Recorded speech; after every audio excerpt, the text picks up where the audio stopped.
Good morning. Praise the Lord. He turned the sea into dry land. They went through the flood on foot. There we rejoiced in him. Book of Psalms chapter 66 verse 6. It is a striking assertion, through the floods, the place where we might have expected nothing but trembling and terror, anguish and dismay. There, says the psalmist, did we rejoice in him. How many there are who can endorse this as their experience? That there, in their very seasons of distress and sadness, they have been enabled as they never did before to triumph and rejoice? How near their God in covenant is brought. How brightly shines his promises.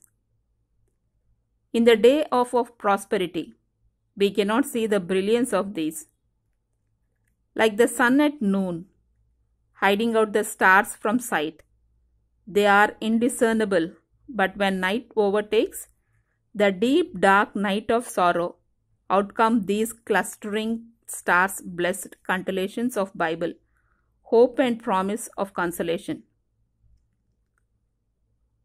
Like Jacob at Jabbok, it is when our earthly sun goes down that the divine angel comes forth, and we wrestle with him and prevail.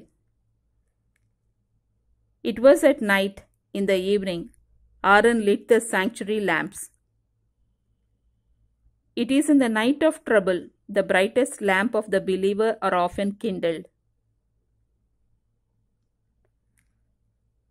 It was in his loneliness and exile John had the glorious vision of his Redeemer.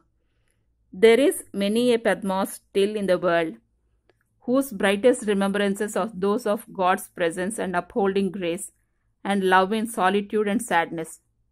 How many pilgrims still passing through these Red Seas and Jordans or earthly affliction will be enabled in the retrospect of eternity to say, full of the memories of God's great goodness, we went through the flood on foot.